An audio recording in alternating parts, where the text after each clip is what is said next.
Vijayawada పడమటలోని దత్తపీఠాన్ని CM Chandrababu దర్శించుకున్నారు. గణపతి సచ్చిదానంద స్వామి ఆయనకు స్వాగతం పలికి తీర్థ ప్రసాదాలను అందజేశారు. స్వామీజీని కలిసి ఆయన ఆశీర్వాదం తీసుకోవడం అదృష్టంగా భావిస్తున్నానని సీఎం తెలిపారు.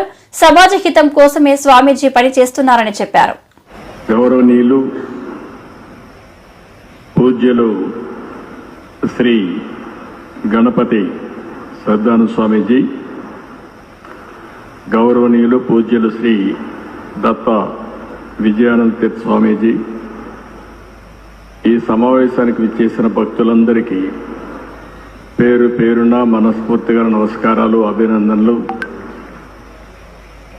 ఈరోజు స్వామీజీని ఇక్కడ నేను దర్శనం చేసుకోవడం నా అదృష్టంగా నేను భావిస్తున్నా. ఆయన ఆశీస్సులు తీసుకున్నా. ఆయన ఎప్పుడు కూడా ఒక మంచి మనసుతో ఆశీర్వదిస్తారు. సమాజం కోసమే ఆయన పనిచేస్తున్నారు. ఈరోజు ఆయన చెప్పిన మాటలు కూడా మీరు వింటే, ఆయన నేను కష్టాల్లో ఉన్నప్పుడు ఆయన పూజ చేసి నాకు దాన్ని ఆ ఫలితాన్ని ఇప్పుడు నా చేతికి ఇచ్చారు. అంటే ఒక మంచి కోసం ఏ విధంగా ఆలోచిస్తారో స్వామీజీ ఒక ఉదాహరణ అని చెప్పి నేను మీకు అందరికీ తెలియజేస్తున్నా. వారి జీవితంలో మీరు చూస్తే దత్త క్షేత్రాలు పెట్టి అక్కడ భక్తుల కోసం అనేక సందర్భాల్లో రావడం. ఒకసారి ఇక్కడే వారిని కలిశాను, హైదరాబాద్లో అనేక సార్లు కలిశాను.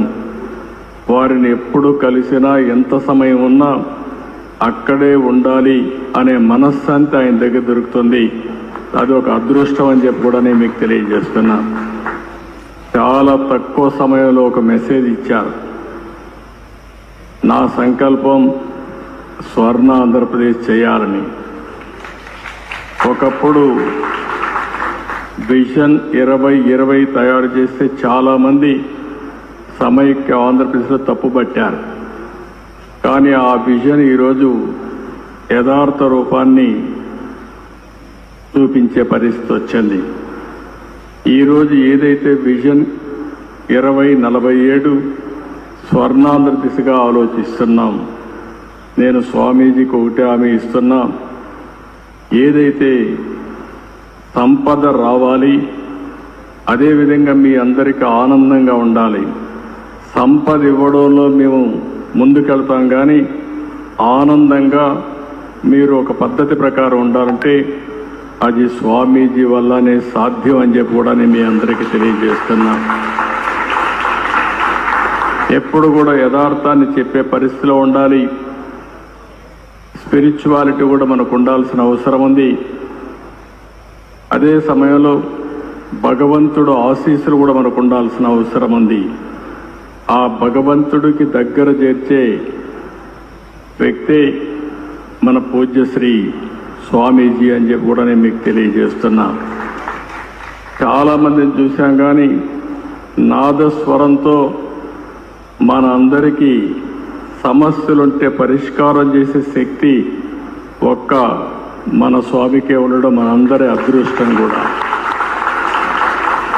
ఈరోజు మళ్ళీ నేను అన్ని క్షేత్రాలు తిరుగుతానని 53 రోజులు ఈ రాష్ట్రంలో ఉన్నారంటే వారు ఇక్కడ ఉన్నంత వరకు అన్నీ కూడా మనకు శుభమే జరుగుతుంది.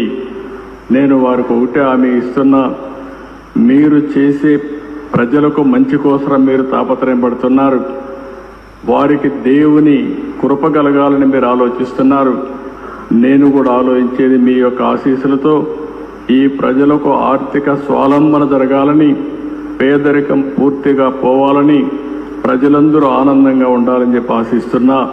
దానికి పూర్తిగా స్వామీజీ యొక్క ఆశీస్సులు కోరుకుంటూ ఈరోజు మిమ్మల్ని చూస్తే ఒక ప్రశాంతంగా కూర్చున్నారు ఇక్కడ.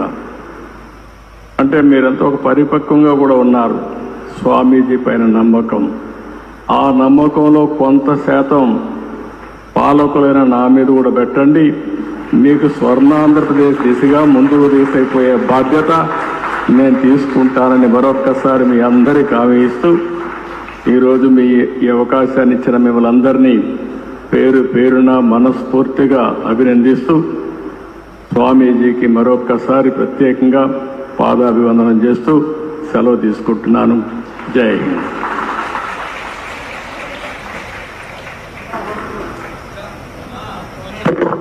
Thank you CM sir.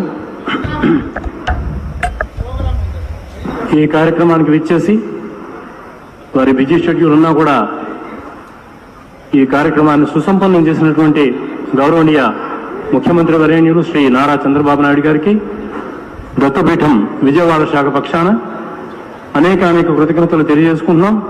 అట్లే honourable minister for endowments Shri Anam Ram